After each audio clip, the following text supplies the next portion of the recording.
You're listening to the Bearded Theologians podcast hosted by Matt Franks and Zach Bechtold. We hope you enjoy this week's show, and you can find out more about us by going online at beardedtheologians.com, where you can pick up a few t-shirts, listen to a few old episodes, and find ways that you can connect with us. Thank you for listening. You're listening to the Bearded Theologians podcast hosted by Matt Franks and Zach Bechtold. So this week on the shows, we're going to talk about something that we talk about a lot, busyness, and how it's really not a healthy thing. So Zach, as I talk about that, or as I lifted that up, what comes to mind for you? Well, I thought when you pitched this show, we were going to talk about business. And so busyness is a different thing. No, yeah, busyness. So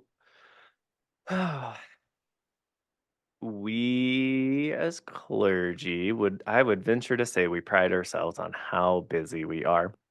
And not just clergy, I think as people, we see a societal thing that's present in most of our lives and communities that busyness equals success, or we pull our value from being busy in a lot of different ways.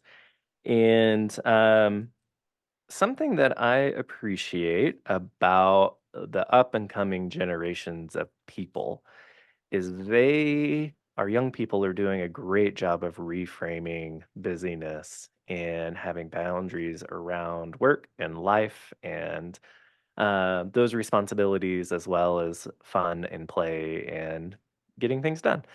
And so, yeah, I don't know. The culture seems to be changing, but in change, there's always some growing pains and there's some grumpiness about, in our day to day lives that people don't want to work and they don't want to do this and that. And I think it's just a sign that it's a culture shift. And I think COVID helped that a little bit move along in how we work and where we work and how we do things, and shifting back to what the world used to look like has been tough, and has really spoken towards the do we need to be this busy? And I see a little bit of the pushback in our kids and how busy they are with school and sports and activities, and how busy parents keep their kiddos, and how busy kiddos keep their parents. And there's more of a willingness to say no to that, and pick and choose the healthy things for us as people, as families, and work relationships and real relationships. So I don't know, busyness is a thing, right? I don't know that we'll ever get away from it, but it seems that we're building better boundaries uh, towards healthier relationships with it. That was a lot in a nutshell. What do you Yeah, what do you think about you busyness? definitely did a good job of unpacking that. Uh, I want to talk about the rabbit in the room that we never talk about as clergy. Uh, or is that what you say? I don't know. I'm not really good at those sort of things. I'm That's the making wrong animal. Elephant in the room? the elephant in the room. Yes, elephant, rabbit, elephant. Pick your animal. Uh, but okay, so something we must confess: busy clergy does not mean healthy church. Mhm, Busy clergy does not mean that things are going well. mhm, Busy clergy does not mean that um, your church is growing. I feel like that has to be said, because if anything in the last like 100 years has taught us that overworked clergy is not a good thing for mhm, the church. Um, we have the church, and you pick your flavor, has been in decline for over 40 years. Yes, you have churches in your towns that are growing, but let's be real. That growth, and even the gurus, Tom Rainer and those guys will tell you a lot of that growth is just taking from other churches because those mhm. people are tired or whatever, they're leaving for those reasons. We're not making new disciples. Right. I really believe that in this new phase that we're entering into post COVID, new Methodism, whatever you want to, what frame it, however you need to frame it, we must be willing to acknowledge that clergy doing all the work, doing all the things is not going to be what helps us grow. And that a clergy person who tends to themselves and their soul should be the primary care of the congregation so that effective ministry can occur, and that we can't rely on the fact that your previous pastors may have done all this extra work for no little to no more pay.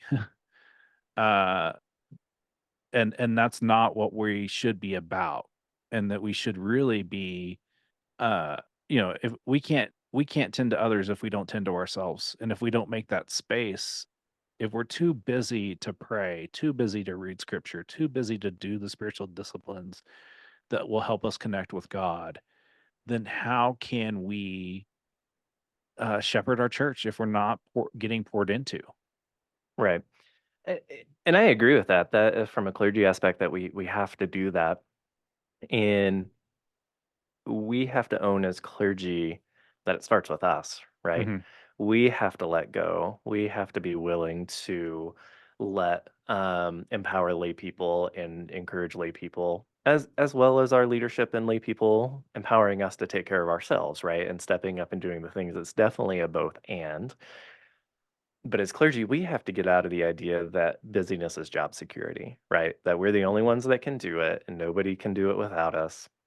And get out of that mindset and out of that fear that they'll realize they can do it without me and I won't have a job. That's not true, right? Like, we'll have a job. We're helpful and useful outside of being busy and doing all the things. And rather than I can just get it done better by myself or nobody to help me. How do we empower people, whether that's in the church or in our communities or wherever, and have those healthy boundaries to work together, and not hang our hat on, I work 80 hours a week, I work 60 hours a week, and I just don't have enough time to get it done.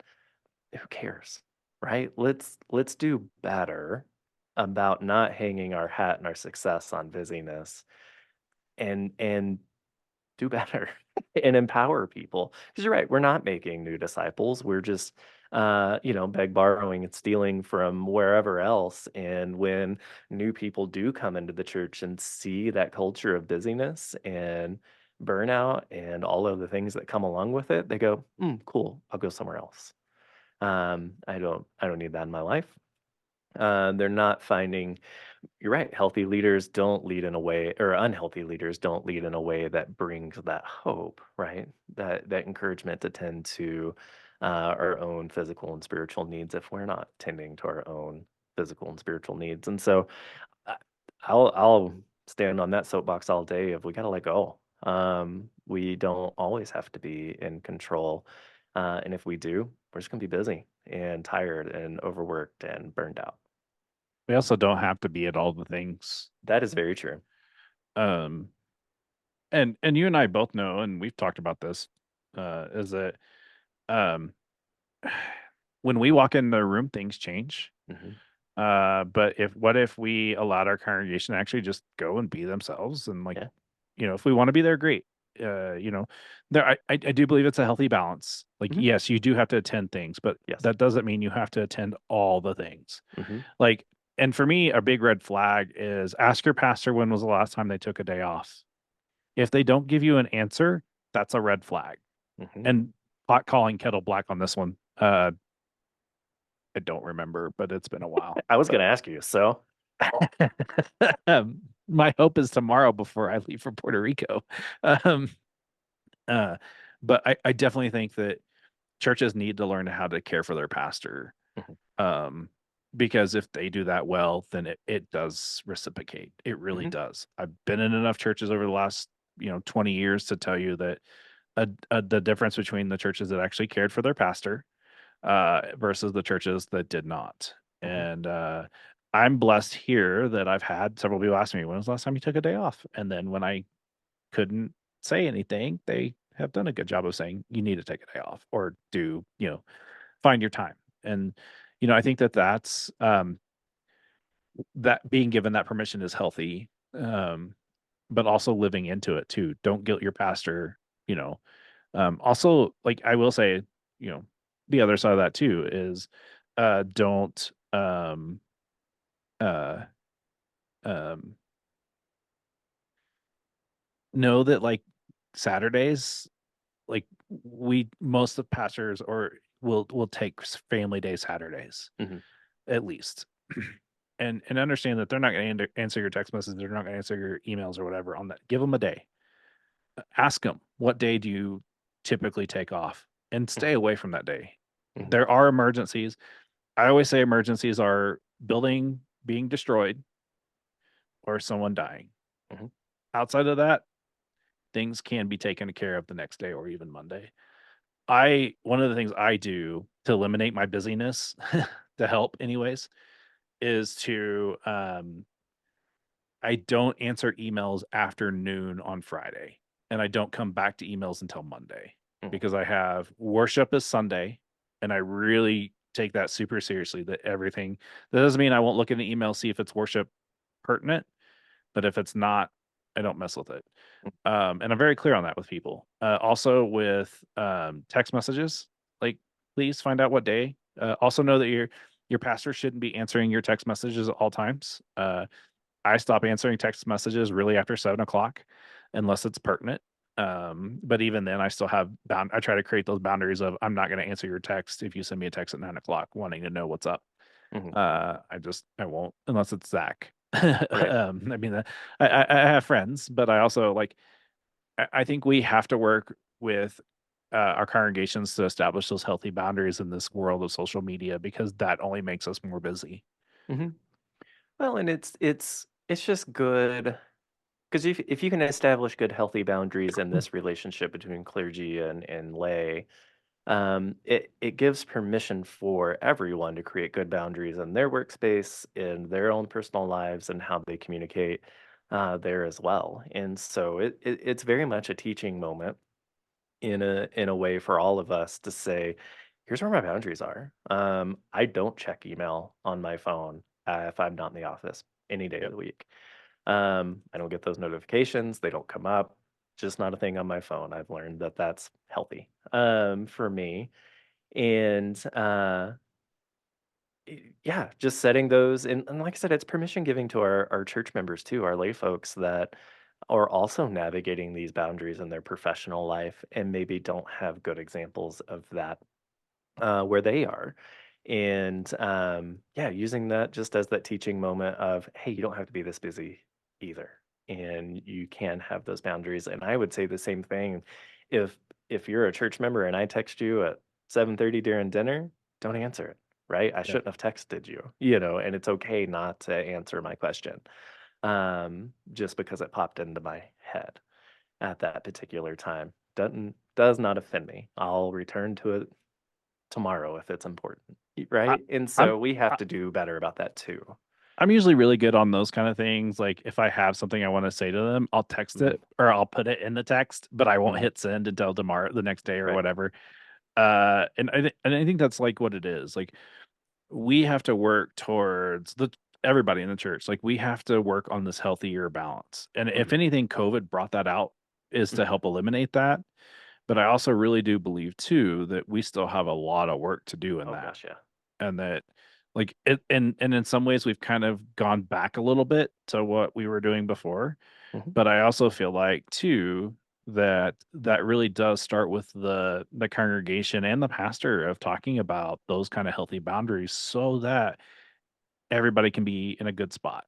And Mhm. it's not just about, oh, they don't want to work. Like Mhm. I don't know of a pastor that really, I mean, I know of a few, but I really don't know them. I really don't know a few that don't want to work, uh, and that they value what they do. Um, but I also think too that the congregation has to also know that like texting them on Saturday night at 8 p.m. They should not get a response Sure. unless it's a serious thing, building and death. Like to me, those are like really the two that I would draw the line. But yes, I definitely will respond to that. But I think that this world of busyness that has been created uh, has not been healthy for the church. I really believe that. I don't think it's been healthy for anybody. Well, I agree, We but just see it on a more personal level in the church, right? yeah, Um, I mean, I see posts about it all the time of, my boss texted me and on my day off and asked me to come in and I didn't respond and I got, reprimanded or whatever. No, that's a healthy boundary, right? yeah, That's your day off. Um, and like I said, just the busyness culture that we have around every age group, but you see it so much in our kids. There's not a sacred day anymore. Sports are year round, activities are year round. Like we keep those kiddos busy and crank them out as adults and create busy, anxious adults. And there's a lot to that. That's way above my pay grade, but we see it and have seen it for a long, long time, long, long, long time. yeah. And I think really too, it is about knowing that balance and taking that time, and just whatever we need to do. Like I think there's definitely some those conversations have to occur, but we also have to set those boundaries and live into them. Mhm, And if we can do that, it does make us, it does help us. I'm not gonna lie. Like, and that's not just clergy, but laity as mhm. well.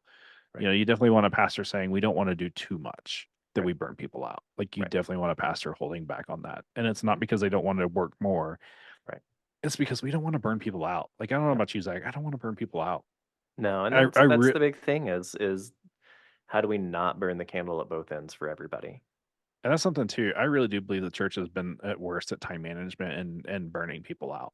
Mhm. And I know a lot of people have left the church because there was no, they were doing They're too tired. much. Yep. Yeah, I and I think I think think we forget they have lives and jobs and things outside of the church. And, when you call them the same 10 people to do the things, they're gonna get tired. yep. So we want to thank our listeners for listening today. Encourage you to go on our website at beardedtheologians.com and check out all of our past content and all that good stuff. Yes, I know we didn't answer the question this week, and that's because we've pre-recorded for this week because I'm in Puerto Rico. Actually, by the time this show will air, I will be getting ready to come back. And so that's why neither one of us have changed clothes throughout the week, although most of the time you can't tell because we pretty much wear the same like four shirts anyway. But True. we want to thank our listeners for listening. One of the things that helps us is if you share our show, also, give stars, write funny comments. Like we definitely want you in the wherever you listen to this, give us all the stars or thumbs or whatever. And then write funny comments because that helps our show out. So thank you for listening. And so for the Bearded Theologians, I'm Matt Franks. I'm Zach Bechtold. Thanks for checking us out. I want you to subscribe and like this video and push that thumbs up. Thank you for listening to the Bearded Theologians podcast. Don't forget to like, subscribe, and share on all social media outlets. You can check out old episodes and more information at beardedtheologians.com. Thanks for checking us out.